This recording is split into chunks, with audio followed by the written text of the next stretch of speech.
Hi all welcome back. അപ്പോൾ രാവിലെ നമ്മൾ എന്താ കറി ഉണ്ടാക്കാമെന്ന് ചിന്തിച്ച് നിൽക്കുന്ന സമയം കൊണ്ട് വെറും 10 മിനിറ്റിൽ ഉണ്ടാക്കിയെടുക്കാൻ പറ്റുന്ന ഒരു വെറൈറ്റി കറിയാണ് കേട്ടോ ഗ്രീൻ പീസ് കൊണ്ട് ഉണ്ടാക്കാൻ പോകുന്നത്. അപ്പോൾ ഗ്രീൻ പീസിൻ്റെ ടേസ്റ്റ് എന്ന് പറയുന്ന ഒരുവിധം എല്ലാവർക്കും ഇഷ്ടപ്പെടുന്ന ഒരു ഫ്ലേവർ ഉണ്ടല്ലേ ഗ്രീൻ പീസിന്. അപ്പോൾ അതിനെ ഒന്നുകൂടി ഇങ്ങനെ ചെയ്യുവാണെങ്കിൽ നിങ്ങൾക്ക് ടേസ്റ്റ് ഇരട്ടിയായിട്ട് കിട്ടും കേട്ടോ. മസാലകളൊന്നും വഴറ്റി സമയം കളയാതെ ശരിക്കും ഒരു 10 മിനിറ്റ് കൊണ്ട് ഉണ്ടാക്കിയെടുക്കാൻ പറ്റും. അപ്പോൾ നമുക്ക് പെട്ടെന്ന് തന്നെ വീഡിയോയിലേക്ക് പോയാലോ. വീഡിയോയിലേക്ക് പോകുന്നതിന് മുന്നേ ആയിട്ട് നിങ്ങൾക്ക് ഈ ചാനൽ ഇഷ്ടപ്പെടുന്നുണ്ട് എന്നുണ്ടെങ്കിൽ പ്ലീസ് ഒന്ന് സബ്സ്ക്രൈബ് സപ്പോർട്ട് ചെയ്യണേ. അപ്പോൾ നമുക്ക് ആദ്യം തന്നെ കറിയിലേക്ക് ആവശ്യമായിട്ടുള്ള ഗ്രീൻ പീസ് ഒന്ന് കുതിരാൻ വേണ്ടി വെക്കാം. അപ്പോൾ ഞാൻ 250 ഗ്രാം അളവിൽ ഗ്രീൻ പീസാണ് എടുക്കുന്നത്, അതായത് 1/4 കിലോഗ്രാം. ഇനിയിപ്പോൾ ഇത് കഴുകൊന്നും വേണ്ട കേട്ടോ, ഡയറക്റ്റ് ഇതിലേക്ക് കുറച്ചധികം തന്നെ പച്ചവെള്ളം ഒഴിച്ചു കൊടുക്കുന്നുണ്ട്. എന്നിട്ട് നമ്മളിപ്പോൾ രാവിലെ കറി ഉണ്ടാക്കുന്നുണ്ട് എന്നുണ്ടെങ്കിൽ രാത്രി കുതിരാൻ വേണ്ടി വെക്കണേ. കിടക്കുന്നതിന് മുന്നേ ആയിട്ട് എന്തായാലും ഒരു 8 മണിക്കൂറൊക്കെ കുതിർന്നതിന് അത്രയും നല്ലതാണ് കേട്ടോ, പെട്ടെന്ന് വെന്തും കിട്ടും. അപ്പോൾ ഇത്രയേ ഉള്ളൂ. ഞാൻ ഇത് അടച്ച് വെച്ച് കൊടുക്കുന്നുണ്ട്. നമുക്ക് നന്നായിട്ട് ഇത് കുതിർത്തെടുക്കാം.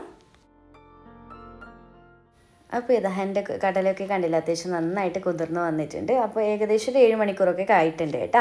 അപ്പോൾ നന്നായിട്ട് വീർത്ത് വന്നിട്ടുണ്ട്. ഇനിയിപ്പോൾ ഈ വെള്ളം കളഞ്ഞിട്ട് നന്നായിട്ട് 3-4 തവണ കഴുകി എടുത്തിട്ട് നമുക്ക് കറി വെക്കാൻ വേണ്ടി തുടങ്ങാം. അങ്ങനെ നമ്മുടെ ഗ്രീൻ പീസ് നന്നായിട്ട് കഴുകി എടുത്തിട്ട് വെള്ളം നല്ലപോലെ ഊറ്റിയെടുത്തിട്ടാണ് കൊണ്ടുവന്നിട്ടുള്ളത്. നമുക്ക് ഇനി ഒരു കുക്കറിലേക്ക് ഇട്ട് കൊടുക്കാം. ഇനിയിപ്പോൾ നമുക്ക് ഇതിലേക്ക് അത്യാവശ്യം വലുപ്പമുള്ള ഒരു സവാള ഇതുപോലെ ചെറുതായിട്ട് കട്ട് ചെയ്തിട്ട് ഇട്ട് കൊടുത്തിട്ടുണ്ട്. പിന്നെ നമുക്ക് എരിവിന് ആവശ്യമായിട്ടുള്ള പച്ചമുളക് കേട്ടോ, കാരണം വേറെ എരിവിന് വേറെ ഒരു പൊടികളും നമ്മളിതിൽ ചേർക്കുന്നില്ല, അതുകൊണ്ട് അത്യാവശ്യം ചേർക്കണേ. ഞാനിപ്പോൾ ഒരു 5 പച്ചമുളകോളം നീളത്തിൽ കട്ടാക്കിയിട്ട് ഇട്ട് കൊടുത്തിട്ടുണ്ട്. പിന്നെ ഒരു ചെറിയ തക്കാളി മതി കേട്ടോ, തക്കാളിയുടെ പുളി ഓവറായിട്ട് വേണ്ട. പിന്നെ 2 ടീസ്പൂൺ ഇഞ്ചി വെളുത്തുള്ളി ചതച്ചത് രണ്ടും കൂടിയിട്ട് 2 ടീസ്പൂണോളം ചേർക്കാം കേട്ടോ. ഇഞ്ചിയും വെളുത്തുള്ളി ഇടുമ്പോൾ പ്രത്യേകം ഒന്ന് ശ്രദ്ധിക്കണേ. കുറച്ചൊന്ന് കുറഞ്ഞു പോയാലും കുഴപ്പമില്ല കേട്ടോ, ഒട്ടും തന്നെ കൂടാൻ നിൽക്കണ്ട. അപ്പോൾ വല്ലാതൊരു കറിക്കൊരു ടേസ്റ്റ് മാറ്റം വരും. പിന്നെ ഇതാ പാകത്തിനുള്ള ഉപ്പും കൂടി ചേർക്കുന്നുണ്ട്. അതുപോലെ തന്നെ 1/2 ടീസ്പൂൺ മഞ്ഞൾപ്പൊടിയാണ് ഇട്ട് കൊടുക്കുന്നത്, വേറെ പൊടികളൊന്നും വേണ്ട കേട്ടോ ഇതിലിപ്പോൾ. ഇനിയിപ്പോൾ ഇതാ കുറച്ച് വെള്ളം ഒഴിച്ച് കൊടുക്കാം. വെള്ളം ഒഴിക്കുമ്പോൾ പ്രത്യേകം ശ്രദ്ധിക്കുക, ഈ ഒരു കറി ഒരുപാട് വെള്ളം പോലെ ആയി കഴിഞ്ഞാൽ ഒട്ടും തന്നെ ടേസ്റ്റ് ഉണ്ടാവില്ല കഴിക്കാൻ. അത്യാവശ്യം തിക്കായിട്ട് നമ്മൾ കടല കൂടുതലായിട്ട് കഴിക്കുന്ന ഒരു ഫീല് വരണം കേട്ടോ ഇതിന്, അപ്പോൾ എങ്കിലേ ആ ഒരു ടേസ്റ്റ് ഉണ്ടാവുള്ളൂ. അപ്പോൾ ഇതുപോലെ നന്നായിട്ട് അങ്ങ് മിക്സ് ചെയ്ത് നോക്കിയിട്ട് ഒന്നങ്ങ് ലെവൽ ചെയ്ത് കൊടുക്കുമ്പോൾ ഇതുപോലെ വെള്ളം ഗ്രീൻ പീസ് ലെവൽ ചെയ്ത് നിൽക്കുന്ന പോലെ തോന്നണം കേട്ടോ, അത്രയും മതി. അത് കറക്റ്റ് അളവാണ് വെള്ളത്തിൻ്റെ.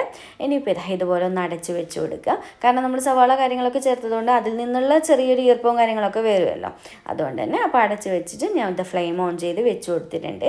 എന്നിട്ട് ചുരുങ്ങിയത് 4-5 വിസിൽ മീഡിയം ഫ്ലെയിമിലിട്ടിട്ട് വേണം കേട്ടോ, എങ്കിലേ നന്നായിട്ട് കടല വെന്ത് കിട്ടുള്ളൂ. അങ്ങനെ ഇത് നമ്മുടെ കറി ഏതാണ്ട് സെറ്റ് ആവാറായിട്ടുണ്ട് കേട്ടോ. അപ്പോൾ ഇത് നല്ലപോലെ കടലൊക്കെ വെന്തിട്ടുണ്ട്. നന്നായിട്ട് മിക്സ് ചെയ്ത് നോക്കുമ്പോൾ മനസ്സിലാവും കേട്ടോ ഇതിൻ്റെ ആ ഒരു തിക്നെസ്സും കാര്യങ്ങളൊക്കെ. എന്നിട്ട് തക്കാളി കാര്യങ്ങൾ എന്തെങ്കിലും ഉടയാനുണ്ട് എന്നുണ്ടെങ്കിൽ ജസ്റ്റ് ഒന്ന് സ്പൂൺ വെച്ച് ഒന്നങ്ങ് ഉടച്ചു കൊടുത്താൽ മതി കേട്ടോ.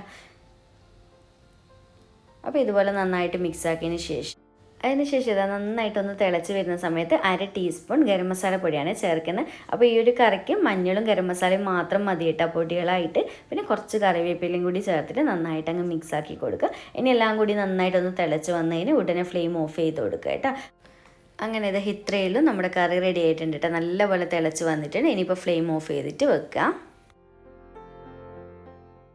ഇനി നമുക്ക് ഈ ഒരു കറിയിലേക്ക് ഒന്നങ്ങ് കാച്ചി പാരണം കേട്ടോ. അപ്പോൾ ഇതാ ഞാനൊരു പാനിലേക്ക് ഒരു 2-3 ടേബിൾ സ്പൂണോളം വെളിച്ചെണ്ണയാണ് ഒഴിച്ച് കൊടുക്കുന്നത്. നിങ്ങൾക്ക് ഇഷ്ടമുള്ളത് ഒഴിക്കാം, വെളിച്ചെണ്ണ ആകുമ്പോൾ ഒന്നുകൂടി ടേസ്റ്റ് കൂടുതലാണ്. അപ്പോൾ എണ്ണ നല്ലപോലെ ചൂടായതിന് ശേഷം ഇതിലേക്ക് കുറച്ച് കടുകിട്ട് പൊട്ടിച്ച് കൊടുക്കുന്നുണ്ട്. കടുക് നന്നായിട്ട് പൊട്ടി വന്നതിന് ശേഷം ഇതാ കുറച്ച് വറ്റൽമുളക് 1-2 പീസായിട്ട് ഇങ്ങനെ ഇട്ട് കൊടുക്കുന്നുണ്ട്. അതുപോലെ തന്നെ കുറച്ച് കറിവേപ്പിലയും കേട്ടോ. എല്ലാം നിങ്ങളുടെ ഓരോരുത്തരുടെ ടേസ്റ്റിനനുസരിച്ച് മതി. അപ്പോൾ എല്ലാം കൂടി നന്നായിട്ടൊന്ന് മൂപ്പിച്ചെടുത്തതിന് ശേഷം ഫ്ലെയിം ഓഫ് ചെയ്ത് കൊടുക്കുക. എന്നിട്ട് നമ്മൾ നേരത്തെ കറി റെഡിയാക്കി വെച്ചില്ല, അതിലേക്ക് ചൂടോടെ തന്നെ ഒഴിക്കാൻ നോക്കുക കേട്ടോ. എന്നിട്ട് ഇതുപോലെ നന്നായിട്ട് അങ്ങ് മിക്സ് ചെയ്ത് കൊടുക്കുക. നമ്മുടെ കറി റെഡിയായി. ഇനി ചൂടോടെ തന്നെ സെർവ് ചെയ്ത് കഴിക്കുക. നല്ല ടേസ്റ്റ് ആയിട്ടുള്ളൊരു കറിയാണ് കേട്ടോ. അപ്പോൾ ഇതാ ഞാൻ ഗ്രീൻ പീസ് കറി സെർവ് ചെയ്യുന്നുണ്ട്. അപ്പോൾ നിങ്ങൾ ആരും ഇതുവരെ ഇങ്ങനെ ഗ്രീൻ പീസ് കറിയൊന്നും ഉണ്ടാക്കി നോക്കിയിട്ടില്ല എന്നുണ്ടെങ്കിൽ ഒരു തവണയെങ്കിലൊന്ന് ട്രൈ ആക്കിയിട്ട് ഫീഡ്ബാക്ക് അറിയിക്കണേ. ഈ ഒരു കറിയുടെ മെയിനായിട്ടുള്ള പ്രത്യേകത നമുക്ക് എല്ലാത്തിൻ്റെ കൂടെ നല്ലൊരു കോംബോ ആണ് കേട്ടോ. ചപ്പാത്തി ആണെങ്കിലും പൂരി ആണെങ്കിലും ദോശയാണെങ്കിലും പുട്ടാണെങ്കിലും എല്ലാത്തിൻ്റെയും കൂടെ ബെസ്റ്റ് കോംബോ എന്ന് തന്നെ പറയാം. അപ്പോൾ എന്തായാലും ഒന്ന് ട്രൈ ചെയ്തിട്ട് ഫീഡ്ബാക്ക് അറിയിക്കുക. ചെറിയ സമയമല്ലേ വേണ്ടുള്ളൂ ഉണ്ടാക്കാൻ വേണ്ടിയിട്ടും. അപ്പോൾ വീഡിയോ ഇഷ്ടമായിട്ടുണ്ടെന്നുണ്ടെങ്കിൽ ലൈക്ക് ചെയ്യാനും ചാനൽ സബ്സ്ക്രൈബ് ചെയ്യാനും മാക്സിമം ഷെയർ ചെയ്തെടുക്കാനും മറക്കല്ലേ. അപ്പോൾ വീണ്ടും ഒരു വീഡിയോ ആയിട്ട് കാണാം. Thank you.